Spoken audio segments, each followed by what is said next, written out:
Hello, Dad. This is Jay Warren. This is the Dadhood Journey podcast, and today's topic is this: Beaver Dams of Emotion. Let's do it.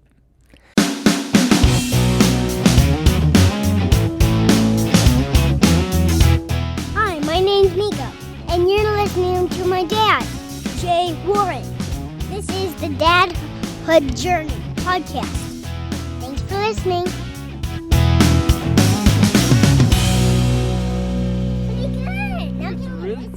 Yep.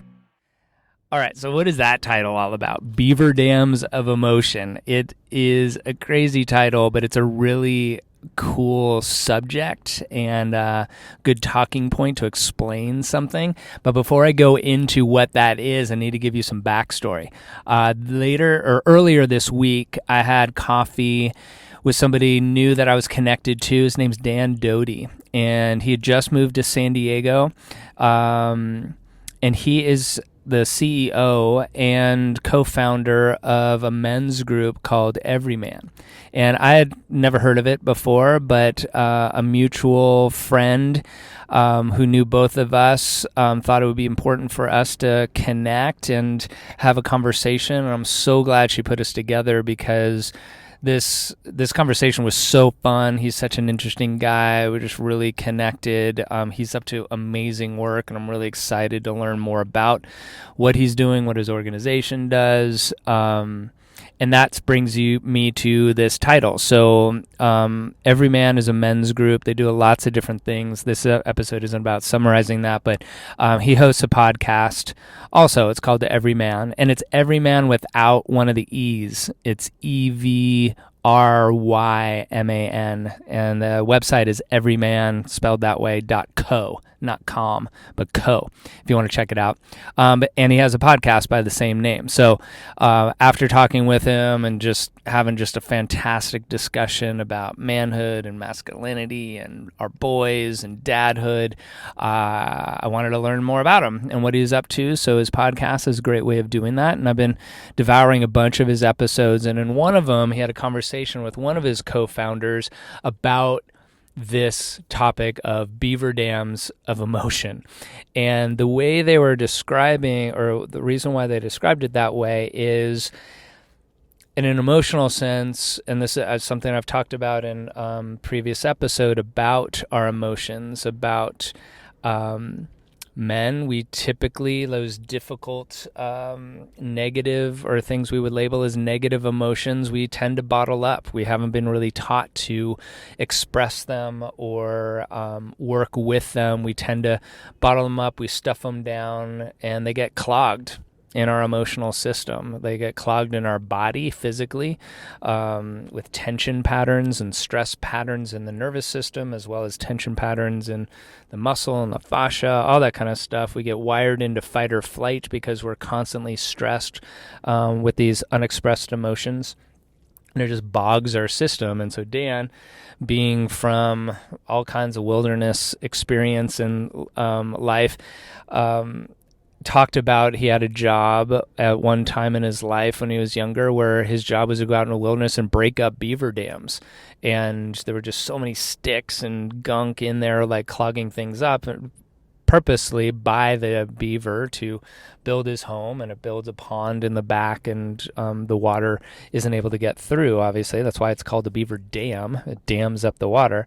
But what he said is, like, as you're breaking it apart, it's really, really hard. You're just bashing the stuff. It's so intermeshed and solid, and it doesn't feel like you're getting anywhere. But then once you start ripping it apart, water starts to push through. And the water being the emotional analogy, that as the water goes through, then it's easier and easier for the dam to be broken up. And the person that he was interviewing, and I can't remember his name, he's one of the co-founders. Darn, that sucks. I can't remember his name. Owen, I think, is his name. His first name. Anyway, he was saying that once that water starts flowing, then that starts doing the work of getting rid of the rest of the dam.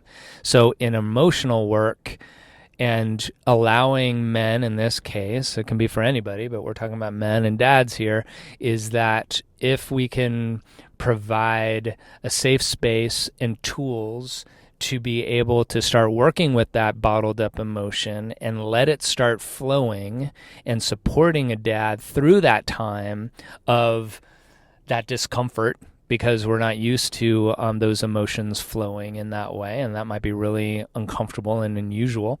That once those are flowing, even though it's chaotic at first, it becomes easier and easier and easier, and then the emotions are able to flow and does the work itself. And that, in a previous episode, is talking about emotion is emotion, energy and motion. It's kind of a stupid play on words. I don't think that's root in a Latin sense of what emotion came from, but it's a good way of thinking of it, that emotions are supposed to flow. Emotions are supposed to move. They're supposed to be expressed, and then they dissipate out.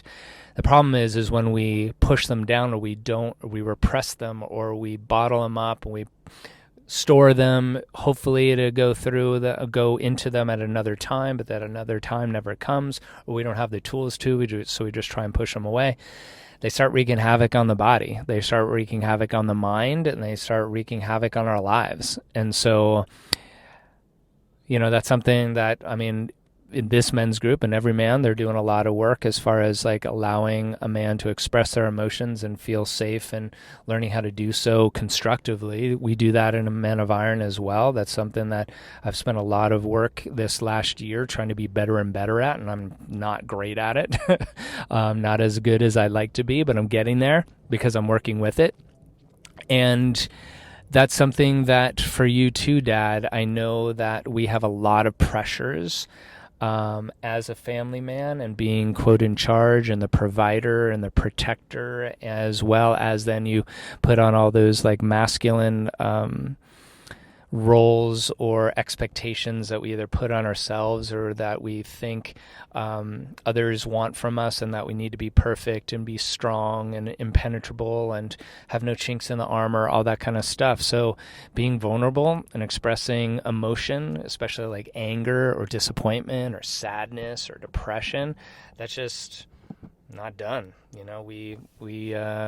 We start isolating ourselves when we start feeling that, because we don't know how to handle it. And then we start sedating ourselves to try and numb the pain, but that just doesn't work. It gets worse and worse. So that beaver dam analogy is a powerful one.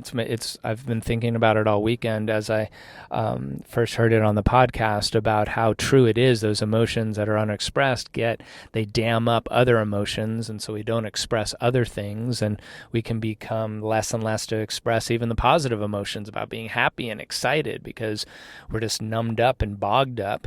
But then the beaver dam analogy, I want you to remember, because if you do the work and if you set your mind to it and you find the tools and you find the space to be able to start working with this, as uncomfortable as it might be trying to break up that dam, and as uncomfortable as it might be when that dam starts breaking up, because those are all the emotions you bottled up for a reason because you didn't like them, right? But bringing them up can be really hard, but if you move through it, then the beaver dam, the flow of that water, the flow of the emotion does a lot of the work for you. So it becomes easier and easier and easier. And then you can be in a constant state of flow of your emotions, that if something negative comes up, boom, you can express it, get the lesson from it, and move through it. And the last thing I'll leave you with is your kids are an example of that. Nico is a prime example of how emotions just fuel up in him. They wave over him. They're fully expressed. And then once they're done, they're just done. And he's on to the next thing. Like if he's just really emotional and upset about something, disappointed or mad at me or something like that, and he goes into a full-blown upset and he's like crying about it, as soon as he's worked through it or it's fixed, even before the tears are dried off of his face, like he's on to the next and playing with his toys. I'm sure, Dad, you've experienced this with your kids as well. Or Nico right now, like he'll go through this thing where he's like really mad that he can't do what he wants to do, and we're like putting a limit on him or something, and he'll like go in the other room and kind of stomp away. And thankfully he's not throwing stuff or breaking things anymore, but he just needs a moment to be alone. And he's just, like, if I go to him and say like, hey, like, can we work this out, blah, blah, blah, he'll just get even more pissed. But if I just let him have that space and do what he needs to do to reset, then it just switches. He comes back into the room and he's like, hey, Dad, so like, what are we going to do next? And it's gone. And if I bring it up again, it's just going to re-escalate it because he's already done, right? So your kids are a great example of what we can be as well. Not that we want to like throw tantrums and cry and throw stuff around the house and then be done with it. We can be more mature and have better tools than that as adults, but we can fully express what we feel without feeling that we're going to have something hung over our head or that it's going to have repercussions later on. But we can fully express it, be heard, get the lesson that we need to based on the emotion that's coming up that we're feeling, really feel it, and then move through it. And so remember that next time you're feeling a strong emotion and what you're doing with it in those moments afterwards. Are you damming it up or are you letting it flow? Hopefully you're letting it flow. So until the next time, Dad, take good care of yourself, take good care of your family, and we'll connect on the next episode. I hope you enjoyed that episode. You can hang out with other dads in our Facebook group. Just go to Facebook, search for the Dadhood Journey, and apply to get in. See you there, and see you on the next episode. Thanks for listening. Bye. Perfect. Here we go, Dan.